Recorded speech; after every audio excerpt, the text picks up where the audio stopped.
Hey friends, it's Steven with Leviathan Snakes, and for this week's video, we want to talk about why people choose to buy from specific breeders. And these are just kind of like our thoughts and opinions on it, and they're kind of going off notes. So if I'm glancing down during the video, that's what's up with it. But, oh, a little feisty over here. This boy, he is a double het sunset ultra male boy, and he is actually the last sunset animal that we have from the 2022 season that is up for sale right now. Anyways, so we hope you guys enjoy it. If you do, please like, comment, subscribe, and let's jump into it. In our thoughts, there are really like 5 different contributing reasons why people choose to buy from a specific breeder.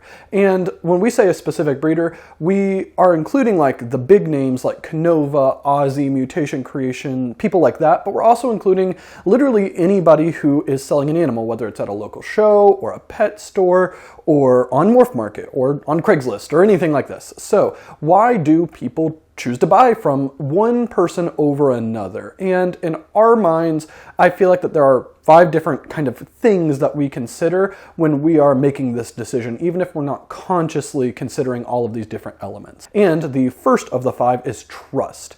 And that is essentially, do we trust that the person that we are going to buy from is going to actually sell what they are advertising?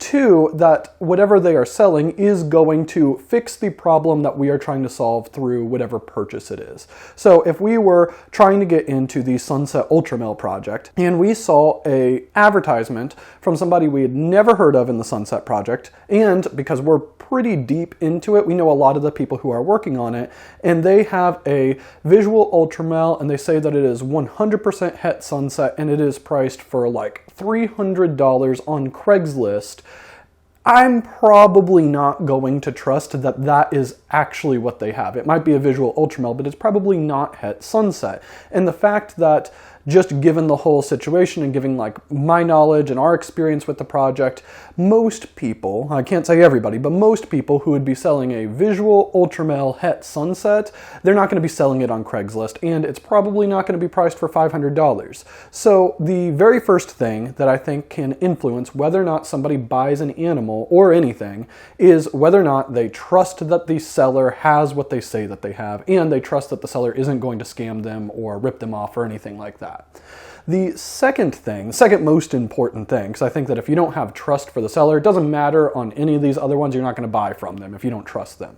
So, second thing is the connection that people have with the seller. So people, especially in the ball python reptile hobby, generally want to support those that they are friends with and those that they know and those who are kind of like at the same stage as them, so that way it can help their friends be successful. So if I'm looking for an animal, let's again go off of that Sunset Ultramale project, if I'm looking to get an Ultramale het sunset, and one of my friends has an Ultramale het sunset, and I trust them and I know that they have it and they're selling it, versus somebody like Canova or Aussie or Mutation Creation or anybody who's a really, really big brand who I also would trust has the animal. If they're the exact same price, I'm going to be buying from like my friend, the person I have a personal connection from, before I buy from a bigger brand that I do not necessarily have a personal connection for, even though the product is the same, even though they might be the same exact price, and even though I trust both of them. It's the personal connection that kind of wins out. The third thing that kind of comes into consideration when we are choosing to buy an animal from a specific breeder deals with the reputation of the breeder themselves. So somebody with a really big name that has like high social standing within the community is going to have an easier time selling the exact same animal than somebody who is brand new and nobody knows about them. Besides like the trust, besides all of the personal connection, things like that. Just simply having a higher status in the community makes it easier to sell animals, and oftentimes a higher status lets you put a premium on your animals. So people see this all the time with whether it's Canova or Aussie or anything like that. They could have bought an animal like second or third hand, but it was originally produced by Canova or it was originally produced by Aussie, and when they are talking about the animal, they will say this was a Canova animal, this was an Aussie animal, and it's that status that is tied to the breeders provides additional value to that animal, even if the animal is exactly the same, exact same genetics as somebody who just had their very first clutch.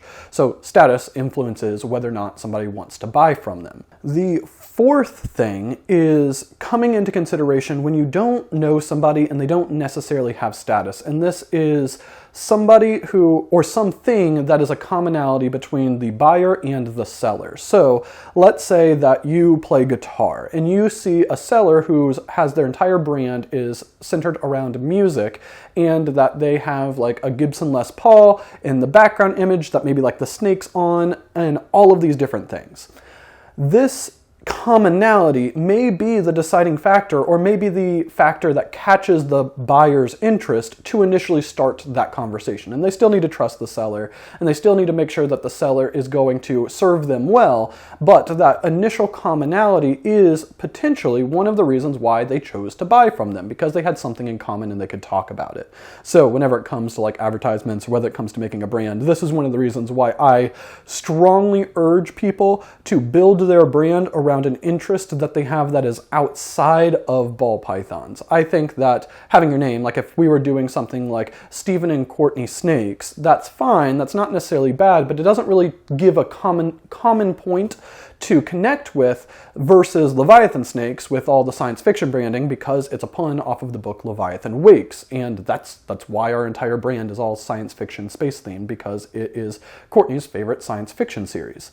So that commonality is really important because it can provide a way for people to connect with you, and it might be the determining factor on whether or not they purchase from you versus somebody else. And the last one, and I think that everybody's been at the both positive and negative ends of this situation, is convenience. So sometimes you're at a show and you're kind of looking for an animal that is almost what you're looking for, but maybe it has an extra gene that you don't want, or it has a gene that it's missing that you'd really like it to have, but it's so convenient and it's right in front of you, you don't have to worry about shipping, and the price is right, that you end up buying that animal anyway. And I do think that convenience is a strong factor in whether or not somebody's going to buy from you. If you have to track down a seller and try to like pretty much force your money on them, it's not very convenient. And even then, once you do that, they aren't very responsive, they're not communicative, and essentially it doesn't feel like a really good customer service experience.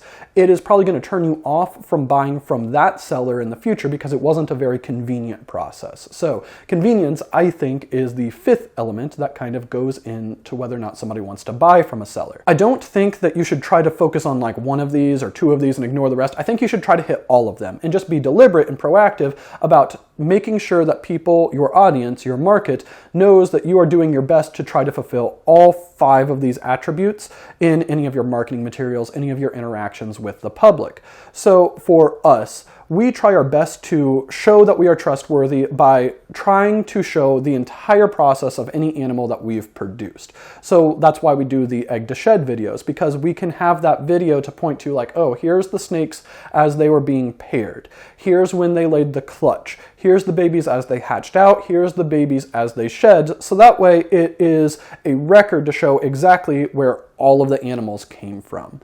We try to form strong personal connections with pretty much anybody that is willing to talk to us, because one, I love talking about snakes, and I feel like that we're fairly outgoing, so we like making friends, and those personal connections have really, really paid off for us, more so than probably anything else, because there's a lot of people who have bought from us, whether it's like Sunset or their first snake or anything like that, because they specifically wanted to support us because we were friends with them.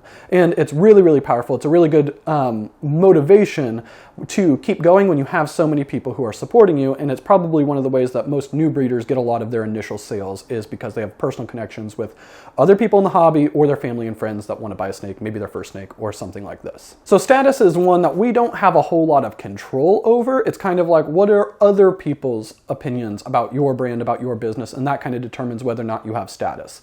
That said, if you were trying to do things to try to up your status in the hobby, in the community, my advice would be to do a lot of collaborations, because if you're doing collaborations and people are seeing your brand on other channels, on other accounts, and other people are talking about you, especially if it's in a positive way, that's going to be what drives your reputation and drives your status. So the best thing that I can say on this is reach out to people. And you might get no's, you might get not right now or anything like that, but just reach out to people, because the more people that you collaborate with, you are going to be building up those personal connections, and you're going to be helping to increase your status within the community because they see you doing collaborations with bigger names. So that's for status advice on that. Commonality, I kind of talked about this earlier, but try to center, even if it's not your entire brand, but something around an outside interest, because it gives a point for people to talk to you. And then the last one is convenience. So on convenience, I think that it is trying to make it as easy for the customer as possible. This is giving good customer service, prompt replies, accepting multiple forms of payment, or maybe not necessarily multiple forms of payment, but payment that makes it easy for the customer. So if you are somebody who only accepts cash and you are trying to sell snakes in 2023, you're probably going to lose out on sales, because trying to pay in cash in 2023 isn't the most convenient for a lot of customers, especially if it isn't in person. And if it is in person, that's still pretty inconvenient, because a lot of times people have to go to an ATM. So anyways, I hope this helps, and if for anybody who's trying to understand why somebody is buying from other people or they're not buying from them, hopefully there's something in here that can help increase your odds on making a sale. So we hope you enjoyed the video. If you did, please like, comment, subscribe, and we will see you next week.